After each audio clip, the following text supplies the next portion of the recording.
Here we are back on the 1940 WC Allis Chalmers tractor.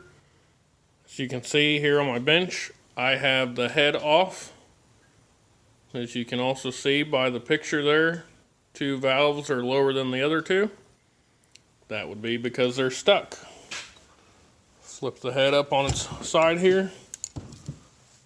While trying to remove the head, I broke one of the bolts off. Give you a shot of the bottom side of the head. You can see there's two stuck valves and the head is pretty dirty on the underside. We'll get a flashlight handy here and show the down in the bore of the intake and exhaust.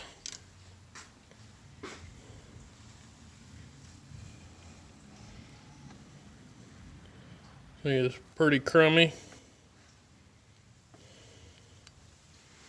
See how we're gonna do this here.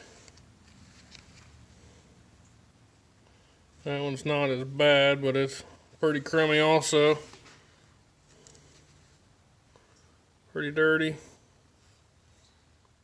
That one's really bad, but that does not have any stuck valves. You can take a wood handle and shove those valves open, which is surprising. That one's not terrible, but it obviously needs cleaned up. And then there's your other stuck valve. As you can tell, that's pretty bad. That valve would have been open. Well, both of those, I believe, if I'm not mistaken, would have been open while the tractor sat out in the bean field where I bought it from. And those two cylinders correspond over here to the two cylinders that are holding Marvel Mystery Oil and PB Blaster.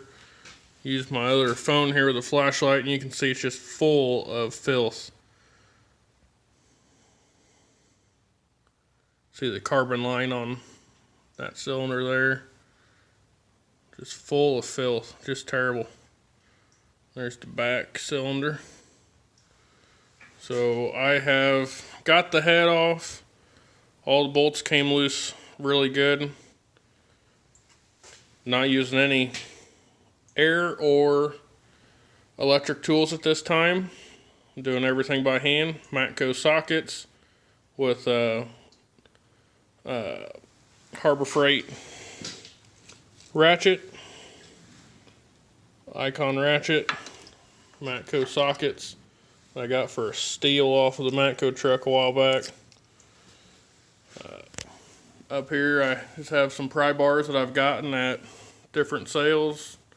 It's just a tool from TSC, some Icon wrenches, and just your regular old screwdrivers. This was the housing for the thermostat. See, it's pretty ate up on the inside. It's missing a little bit. I think I might be able to clean that up and reuse it. We'll see as this rebuild goes on. Come back around here to the thermostat housing. I did take a shot back over there and suck out all of the filth out of here. It was full of rust.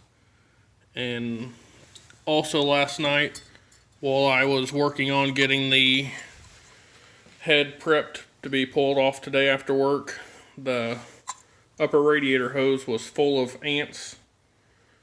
So I'm sure that radiator is going to be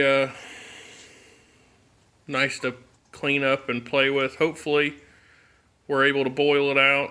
There's a local radiator shop here in Clinton that should be able to boil that out, clean it up. And it'd be nice to be able to keep that instead of having to buy a new one for somewhere in the $400 ballpark area. Here's the coolant regulator, thermostat, whatever you want to call it.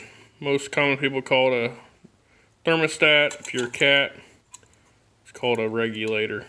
So it is rusted out. You can see as I turn this here, it's toast. It's not supposed to make those noises. So that'll obviously get replaced. All 4 cylinders did have either Marvel Mystery Oil or PB Blaster dumped down the spark plug hole for a better part of a week and a half. 2 of the cylinders went by the rings and down into the oil pan. I let it sit in the oil pan for about a week. As it dripped by, I just drained it into the bucket to kind of let it out. I'm going to try to reuse it. I know it's dirty, but I can put it back on top of the pistons here and let it eat away a little bit more. I do believe at this time this will be a total engine rebuild.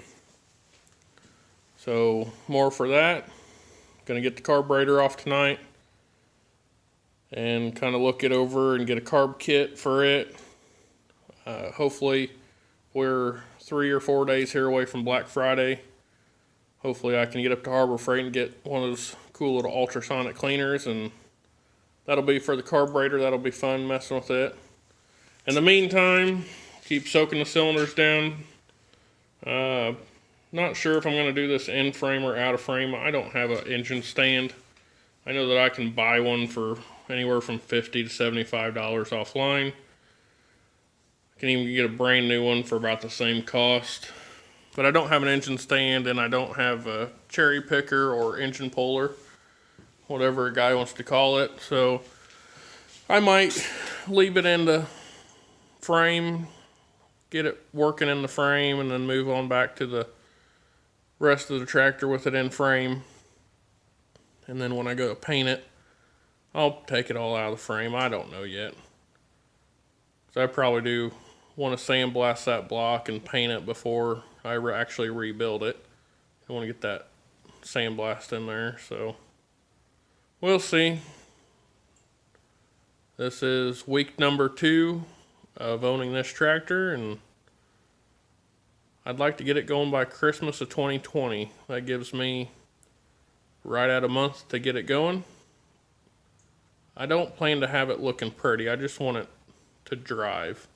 I like to be able to drive it out the door. I have a big get-together planned in January, depending on how the coronavirus goes.